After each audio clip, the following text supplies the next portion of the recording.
મહેસાણા જિલ્લામાં આવેલા ઊંઝાના સુપ્રસિદ્ધ આસ્થાનું કેન્દ્ર ગણાતા ઐતિહાસિક સ્થળ એઠોર ગણપતિ દાદાના મંદિરનો ચૂંટણી મામલો કેમ કરવી પડી ચૂંટણી તેનો ચોંકાવનારો ખુલાસો આવ્યો સામે। મહેસાણા જિલ્લામાં આવેલા ઊંઝાના સુપ્રખ્યાત આસ્થાનું કેન્દ્ર ગણાતા ઐતિહાસિક સ્થળ એઠોર ગણપતિ દાદા મંદિરનો ચૂંટણી મામલો કેમ કરવી પડી ચૂંટણી તેનો ચોંકાવનારો ખુલાસો આવ્યો સામે। ઇલેક્શન કોઈ દિવસ મંદિરની અંદર હોઈ શકે નહીં। અમારા ગામની અંદર ટ્રસ્ટી મંડળ દ્વારા દર 5 વર્ષે બદલાતું હોય છે।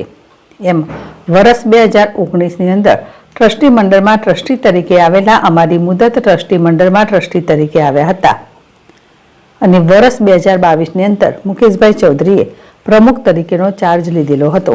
પ્રમુખ તરીકે વર્ષ 2023માં એક મુદ્દો આવેલો કે વર્ષ 2018ની અંદર જે પ્રમુખ પટેલ જયંતિભાઈ હતા અમને સરકારની અંદર ગણપતિ મંદિર સંસ્થામાંથી 35 લાખ રૂપિયા ભરેલા એ જગ્યા આજે ગણપતિ મંદિર સંસ્થાના નામે બોલે છે, જેનો ચોંકાવનારો ખુલાસો પ્રમુખ મુકેશભાઈએ જયંતિભાઈને 23/10/23ના રોજ લેખિત લખાણમાં જગ્યાનું પેમેન્ટ ભર્યું હતું તે આપવાની માંગ કરી હતી, જેનો જવાબ 23/10/2023થી 14/7/2024 સુધી કોઈ જવાબ મળેલ નહીં તેવું જાણવા મળ્યું હતું।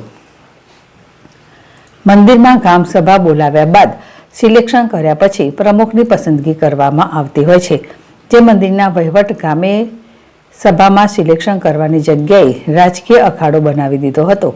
પ્રમુખના જણાવ્યા પ્રમાણે જે લોકો ગામમાં રહેતા નથી તેવા લોકોએ પણ બહારથી આવીને મતદાન કર્યું હોય, જેઓના મતદાન મથક મતદાન કરવાનો અધિકાર અન્ય શહેરોમાં હતો, એવા લોકો બહારથી સુરત, અમદાવાદ જેવા શહેરમાંથી આવ્યા હોય અને બોગસ મતદાન કર્યું હોય તેવા આક્ષેપો કરવામાં આવ્યા હતા। હાલની પરિસ્થિતિ પ્રમાણે ગણપતિ મંદિર સંસ્થામાં વહીવટીદાર તરીકે ભરતભાઈ ઠાકોરની નિમણૂક કરવામાં આવી છે। હાલની પરિસ્થિતિ જોતા સ્થાનિક ઉનાવા પોલીસનો કાફલો મંદિર પરિસરમાં જોવા મળ્યો હતો। સમગ્ર ઘટના બાબતે ઇલેક્શનમાં કોઈ ચૂંટણી અધિકારીની નિમણૂક કરવામાં પણ નથી આવી તે પણ એક ખુલાસો કર્યો હતો। ભાવસાર ZSTV મહેસાણા।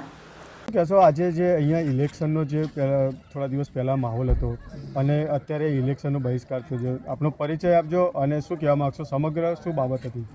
હવે હું મારો પહેલાં પરિચય આપું તમને કે મારું નેટિવ એઠોર છે, પણ અત્યારે હું આજે ઓલરેડી દર્શન કરવા માટે આવેલો છું, બરાબર। અને જે તે સમયે ઇલેક્શન હતું આજ દિન સુધીમાં ગણપતિ સંસ્થામાં કોઈ દિવસ ઇલેક્શન થયું નથી અને આ એક ગેરમાર્ગે દોરવાનું વસ્તુ જ છે કે ઇલેક્શન થવું જ ના જોઈએ। કોઈ પણ જગ્યાએ ઇલેક્શન આજ દિન સુધીમાં ટ્રસ્ટી તરીકે બરાબર તો ઇલેક્શન થવું ના જોઈએ, મારું મંતવ્ય એવું જ છે। તો ઇલેક્શન કરવા પાછળનું શું કારણ હતું અને કેમ ઇલેક્શનનો બહિષ્કાર થયો? હવે ઇલેક્શન થવા પાછળનું કારણ તો શું હોય, સત્તાના લોભિયા હોય, સત્તાને લાલચું હોય, સત્તા માટે જ આ ઇલેક્શનની પ્રશ્ન ઊભો કર્યો હોય, બરાબર। અને બીજું કે જે તે સમયે 2018માં જયંતિભાઈ જોઈતાભાઈ પટેલ પ્રમુખ તરીકે હતા, બરાબર। એ વખતે એમના સમયકાળ દરમિયાન 2019માં પછી ફરી રચના થઈ, એ વખતે મુકેશભાઈ ચૌધરી એ ટ્રસ્ટીમાં આવેલા અને એ આવ્યા પછી મુકેશભાઈ 2022માં પ્રમુખ તરીકેની સત્તા એમને અપનાવેલી, એટલે સત્તા ઉપર મુકેશભાઈ ચૌધરી આવેલા, બરાબર।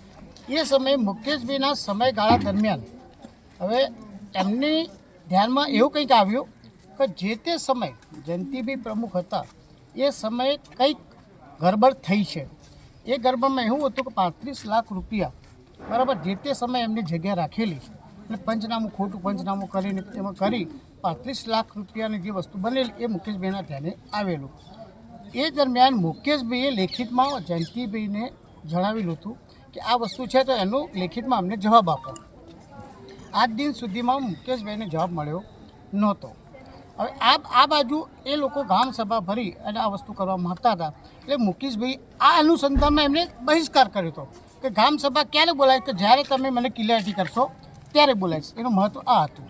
એટલે ગામ સભા ના બોલાવાનું કારણ એ હતું કે જે જૂના 35 લાખ રૂપિયાનો હિસાબ ના મળે ત્યાં સુધી ગ્રામ પંચાયત। ઓકે, તો હવે અત્યારની સ્થિતિ શું છે? અત્યારની સ્થિતિ તો ઓલરેડી શું છે કે જે તે ચેરિટી કમિશનરનો હુકમ હતો બરાબર. હવે એ તો મને ખ્યાલ પણ ઇલેક્શન થઈ ગયું છે. આજ દિન સુધીમાં ઇલેક્શન થવું ના જોઈએ, પણ બેલેટ પેપરથી ઇલેક્શન જે લોકોએ કર્યું છે એ ખરેખર થવું ના જોઈએ એમ કે. એટલે અત્યારનો માહોલ એવો છે કે હવે તો કાયદેકીય વસ્તુ બનેલી છે ચુંગાલમાં. જ્યાં સુધી મુકેશભાઈને પ્રશ્ન હતો કે હું ગ્રામસભા